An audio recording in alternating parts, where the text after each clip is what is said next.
Good morning, everybody. It is primary day in Arizona, and today is a really big day. I mean, we've got some important races here. We've got the Senate seat, um, and we've got Kari Lake up against Mark Lamb for the Republican nomination, and praying that my guy Mark Lamb wins this thing. We need a very um, knowledgeable person there in DC as a senator who has been on the front lines of this fight with open borders, illegal criminals, the invasion, the drugs pouring over the border. Arizona is the biggest highway of illicit drugs that come into the United States, right through Pinal County, where Sheriff Lamb is currently the sheriff. And he's just got a reasonable personality and is able to have these conversations and stay calm. Um, I think, watching the RNC, and I was really disappointed in Kari because it's like the whole thing about the fake news and the fake media. We all know it already. This isn't anything new, and for her to come out at the RNC and immediately, point at the media and go after them with that rhetoric it's just kind of old. It's old. It's overused. Everybody's aware of it. You don't need to keep telling us.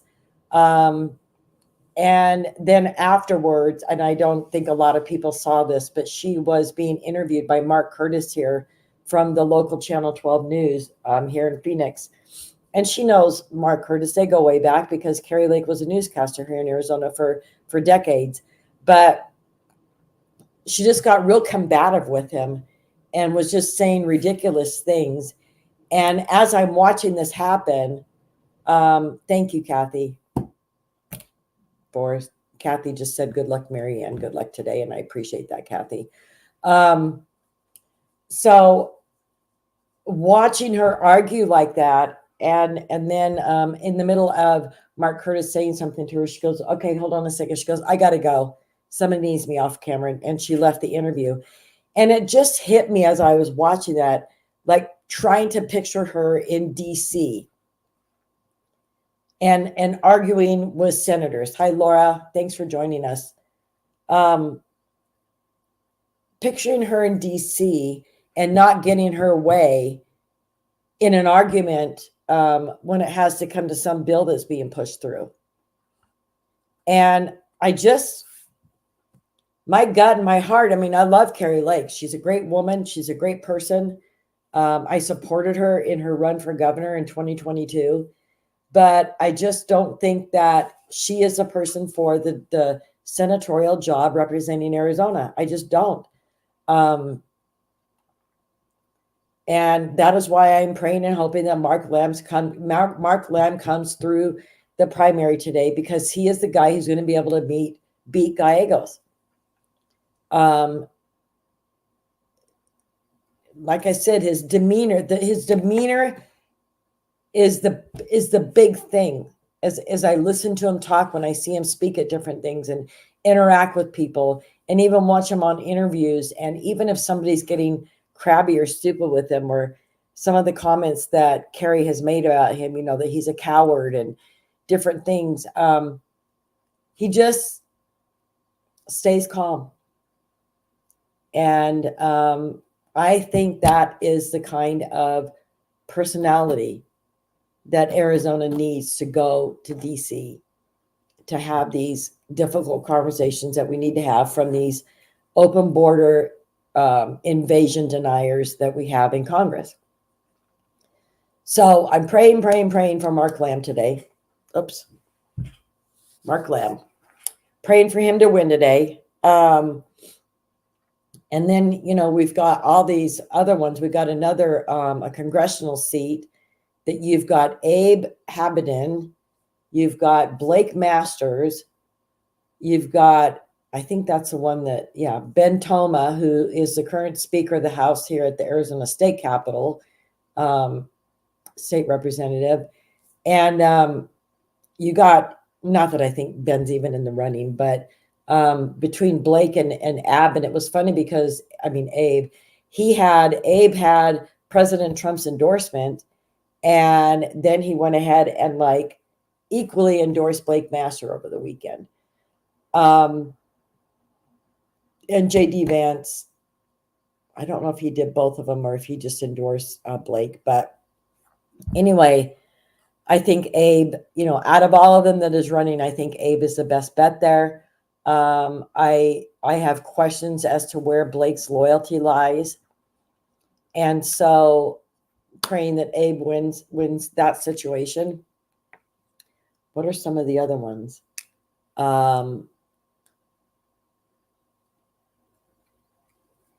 Thank you, Lena. I appreciate that. Appreciate that very much. Yes, I am a Mark Lamb fan. Have been since the very beginning. And the thing about that whole race with Mark Lamb and Kari Lake is Kari Lake encouraged Mark Lamb to run for the Senate. And then when Kari Lake realized she wasn't going to be on the VP list for Trump, she was scrambling to find something to do and jumped into that race. And that was pretty crappy, I think, of her to do that, because Mark had momentum going and she should have thrown in her support behind Mark. Mark threw in his support behind Kari when she was running for the governor here. He was a very big supporter of hers. And so to see how she's turned on him, that's the other thing that turned me off on her, because I was backing Mark Lamb up from the get-go. And then she jumped into the race and he had been working hard for months and months and months before she decided to jump in the race. And here's the funny thing, folks. They always tell you that the people with money are going to be the ones who win. And that is a 100% false statement. 100% false statement. And as a grassroots candidate and a conservative candidate, the answer is knocking on doors and getting out there before your constituents. I can't tell you how many times I've had people say, wow, you're actually the candidate and you're the one knocking on my door. This is amazing. Because they just don't expect you to be out there in person. They expect all of these candidates to pay people to do this. Now, I've got quite a large district. And Robert Scantlebury, who's running for the Senate here in LD9, I think in the last, in 2022, he knocked about 8,000 doors. He had an incumbent to overcome. He jumped in the race 2 weeks before signatures were due, got way more signatures than he needed to get on the ballot, and then went on to just absolutely topple the incumbent by double digits in the primary. And so he got out and knocked on about 8,000 doors, I believe, during the 2022 cycle, because for the primary and the general, but because he knew the importance of having that face-to-face. Angel Mom Cayenne Michael down in Florida. We just had a discussion yesterday about the importance of that door knocking and that connection with your constituents. I don't care how many postcards you put out and how many commercials you put on TV. If you don't have a personal connection with that voter, or have a personal connection with somebody else in your district that voter knows and that they've had a conversation with that says, no, you need to vote for Marianne Mendoza for Arizona State Representative in LD9 because she's been out knocking doors. This is a way it happens. This is a grassroots movement, folks. And we've got too many people who are in this race for all the wrong reasons. And they have all the wrong money backing them up. I'm proud to be running in LD9 for Arizona State Representative, because guess what, folks? I want to take Lorena Austin out of office. Lorena Austin is a pro-Hamas child groomer, and she has no place in the Arizona State House at all. She does not represent LD9. She does not even represent 1% of LD9. And this is where we've got to stop these types of people from gaining traction and getting more positions in state representatives and state senators. We have to stop this from happening. The non-binary, queer, trans community, we have to stop those people from getting into office. You're all watching it all unfold with the Olympics and the opening ceremonies. If you are a believer in God and if you are a Christian, you need to stand up for these values that I am willing to fight for. I'm willing to fight for them for my constituents, but we need more people to stand up against this rotten evil. This is not okay. This is not the world that I want to leave for my grandchildren and my great-grandchildren. I don't want to leave this. Not that I have any great-grandchildren, but as I'm looking to the future, this is not the type of world I want to leave for them. And I have to prove to them that I was willing to stand up and fight, because guess what? I want them to know that they can stand up and fight too. This evilness has got to be eradicated. It's just gone beyond the tolerance level. And you have to stand up for your Christian beliefs and not be afraid to say something. This is what's wrong with America, with the world. Everybody's afraid to say something. And let me tell you, it is by design that they've made you feel that way. And I'll continually go back to the January 6th situation. You know, you did something to exercise your freedom of speech, and you peacefully went to a government facility, and you went inside. Maybe, you know, I mean, doors were open for a lot of these people by the Capitol Police. So they weren't the people breaking the windows, but we all witnessed them being arrested and the FBI hunting them down across the country if their cell phone pinged anywhere in that area. That's what makes people afraid to stand up and for their beliefs. You know, God bless the people down in Venezuela right now. My goodness. Do you realize what they're doing? They're putting their lives at risk by even being out on the streets, marching towards the Capitol and protesting against the election being stolen from them, which I don't know if any of you saw, and it's a pretty controversial, let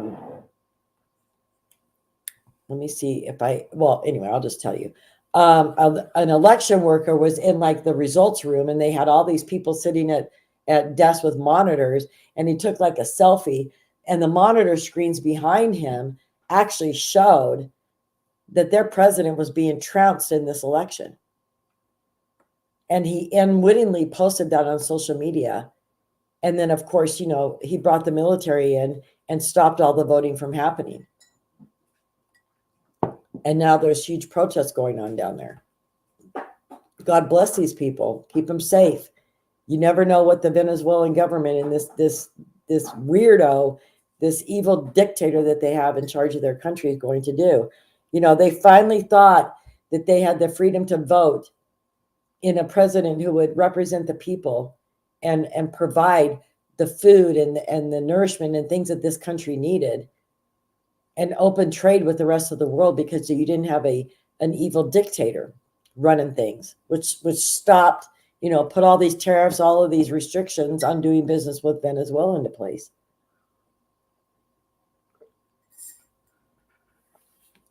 But every election has a consequence. And if you aren't voting today in Arizona and you live in Arizona, shame on you. You know, to sit back and think, oh, I'll vote in the general.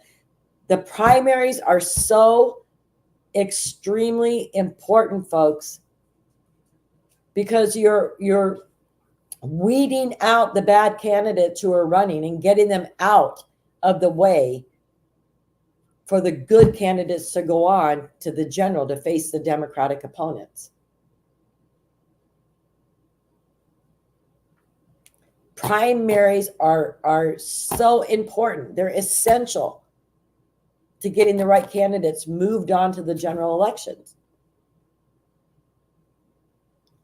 So, do any of you think that you have the right to complain if you sit home and don't, vote in the primary?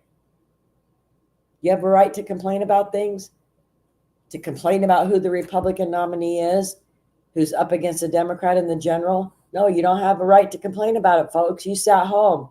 You decided that your vote didn't matter. Well, it did matter. It mattered to everybody who's running for office, who has taken the time out of their lives to door knock, to go to events, to fundraise and beg people for money to help run their campaigns, because there's so much dark money brought into the state of Arizona from out of state. Unbelievable amounts of money coming from the East Coast. And this all needs to be stopped. This is the type of stuff that we need to change down at the legislation here in Arizona. Every state needs to do it. No out-of-state money is allowed to be put into a no money, out-of-state money is allowed for candidates, individual contributions, like if you got an aunt, an uncle or something, but big money coming in, no. And they can't use it for independent expenditures. These ads that you see on the TV, the postcards that jam up your mailbox. That's what a lot of this out-of-state money does, these out-of-state PACs. Why should they have a say or a sway over our voters in Arizona when they're out-of-state conglomerations? They've put together a PAC and decide, we need to put it in the Arizona race because they're not, socialist enough minded to vote for Kamala Harris. Actually, I think she's a communist, but anyway. This is why this kind of money has to come into states like Arizona and Wisconsin and Michigan. Well, Michigan's a little whacked out anyway with what Obama did to that, putting all of the Middle Eastern people up there in Dearborn, Michigan, and they're taking over politics up there as far as, school boards, mayor, city council. They're taking over. And this is slowly how they do it, folks. Not that I'm saying all Middle Eastern people are bad. That is not what I'm saying. But when you see some of the rallies and some of the things that they do up there in Michigan and in Minnesota, they are against the United States. They say it right out in public. There's a big rally that was going on in Minnesota. And they were saying, we have to have the best, the interest of the Palestinian communities foremost here in Minnesota. They don't make any bones about it. And Americans are just like, we're allowing the takeover. We've got to clean up house, man. We need to have the right people back there in Congress because let's see. GOP leadership holds press conference. At 2:30 on today. Anyway, we've got to change the guard, man, in DC because too much crazy stuff is going on. The border is unbelievably unmanaged, open. It's an invasion. Mayorkas will never, ever agree to that. If Harris is voted into office, we're going to have Mayorkas for another 4 years. Guys, this is going to be disastrous. And we cannot let the lies that the Democrats tell about how the polls are so much, oh my gosh, Kamala's gaining ground on Trump. The amount of money that's being donated to her campaign, a lot of that money was Joe Biden's war chest, folks. And there's funny stuff going on. And thank goodness, I think it's the Attorney General in Virginia has agreed to do an investigation into Act Blue. I don't know if any of you have heard about how they've got $10 and $20 million that's donated to them, and then they go in and they manually enter, like a person who lives in, rural Kentucky, and that person donated $1,000, 3,100 times or 31 times, and or 130 times they donated $500, or 18,000 times they donated $100. And James O'Keefe and some other people are actually going and confronting these people, going to their homes and knocking on the door, and they're like, there's no way that I could have ever donated $181,000 to Act Blue over the years. I don't have that kind of money to do it. I live on a pension. I live on retirement. But this is how they're getting away with bringing that deep, dark, evil money into the Democratic campaigns across the country. Soros money, I'm sure he's involved in it somehow.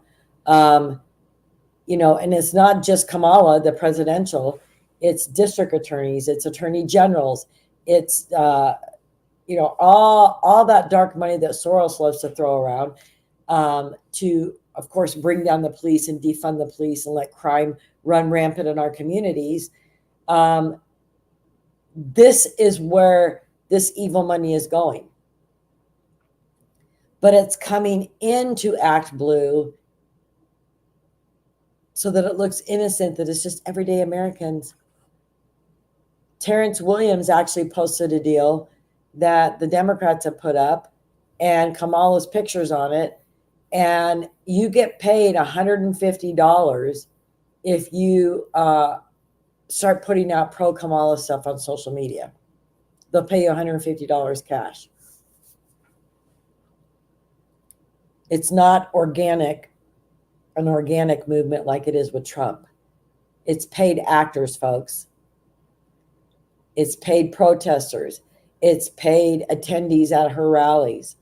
It's paid people to put pro-Kamala stuff out on social media.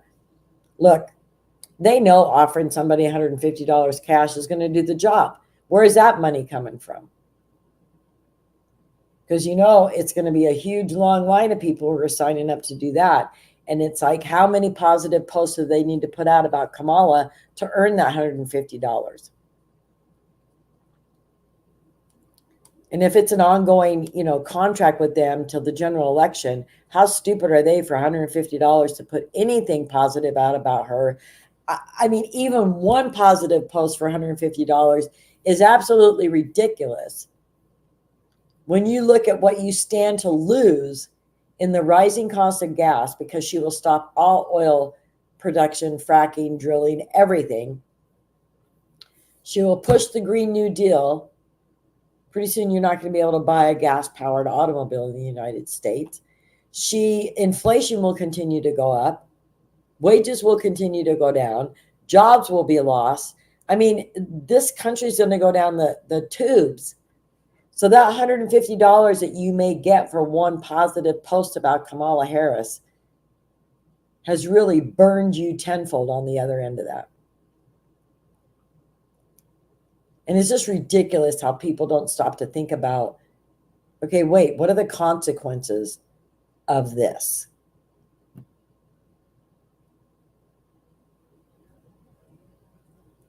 Maybe your cousin or your aunt or uncle that sees that you've posted something positive about Kamala, they may be like, oh, well, my niece is doing it. My cousin's doing it. So she must be good. I guess I'll vote for her. That's what you might have done by doing something like that. So it's not a good idea.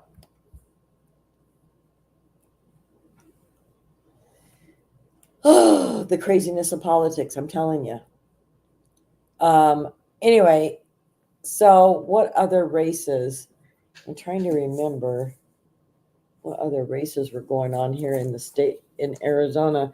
we've got the county recorder race, which of course is Stephen Richer, who is a Maricopa County recorder who has been at the center of all of the chaos from the 2022 and the 2020 elections. 2022, basically, that was when all the Kari Lake stuff came up, and Stephen and Kari were going back and forth with lawsuits, and then he had a defamation case against her, and he's no good. He's a Republican, but he came out and said to a reporter he's voting for Biden. This was a month or more ago. So he'll probably be voting for Kamala Harris as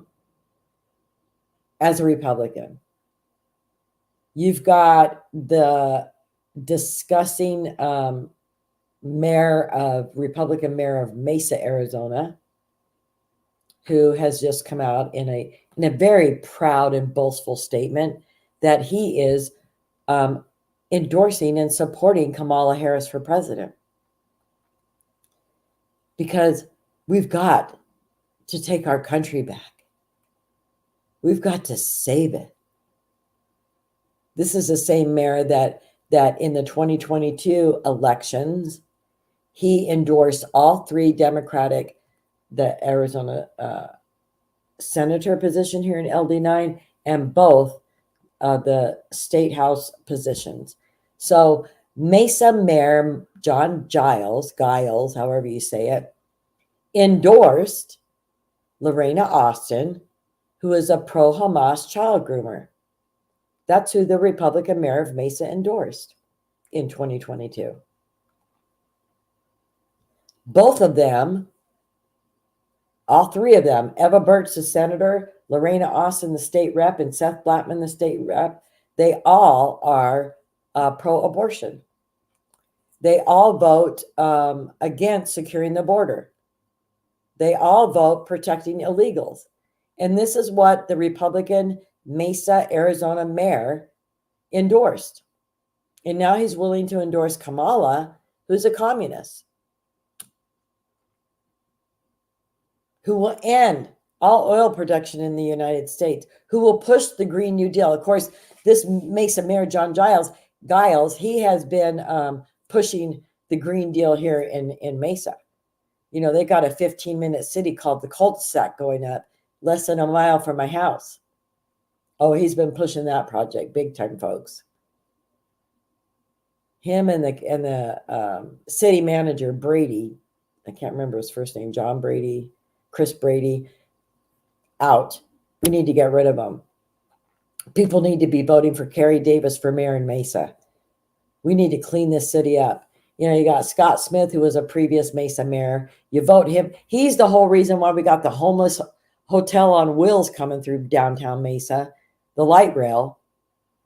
And trust me, it's a homeless hotel on wheels because every police department further down the line in Scottsdale, Phoenix, Tempe, they give these homeless troublemakers, these criminals, a one-way light rail ticket to the end of the line here in Mesa, Arizona. And they end up here in Mesa.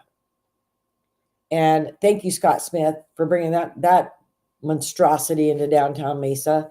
It disrupts the downtown Mesa feel. It disrupts the downtown Mesa community, kind of a field down there with the businesses, the light rails going through. You know, you have to sit at a light super long to turn left. It's just ridiculous. They took up, 2 lanes out of Main Street, so you're down to 1 lane either way. And what will Scott Smith do? He'll extend that light rail all the way out to the homeless hotel that the city of Mesa just bought. The hotel to convert to a homeless shelter out at Wrecker in Maine. This is what Scott Smith wants to do. So, the crazy candidates that we have running is insane. And I like Mark Freeman as a person, but unfortunately, he's been so ingrained with the John Giles,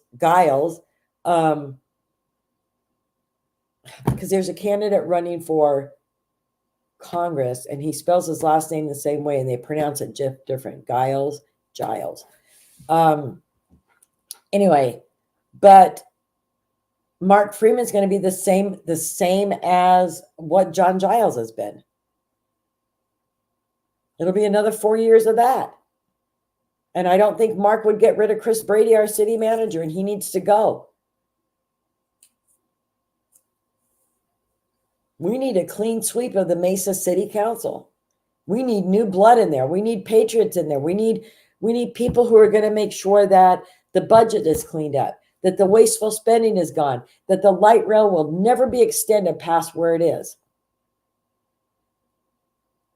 It's really sad to see how much money that the Arizona taxpayers had to put into getting that light rail to downtown Mesa.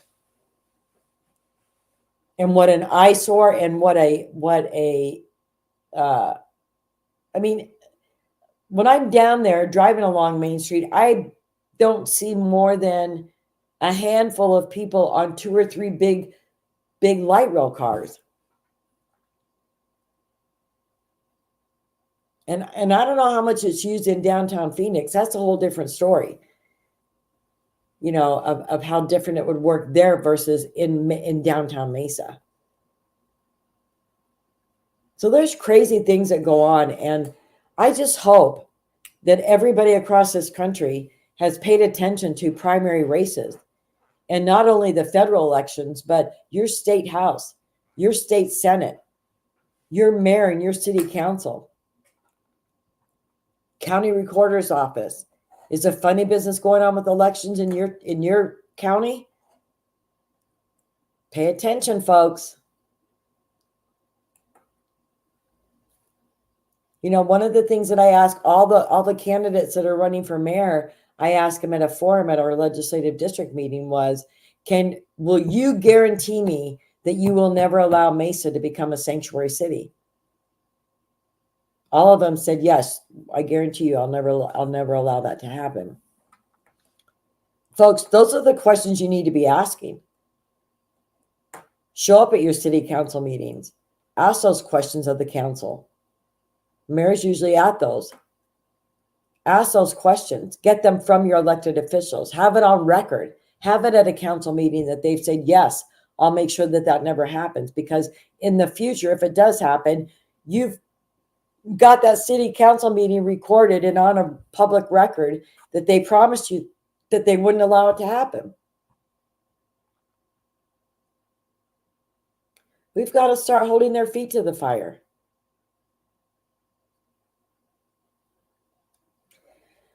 So I'm gonna buzz out a little early today, only because it's primary day and I'm running for office and I need to get out to the polling places and hand some of my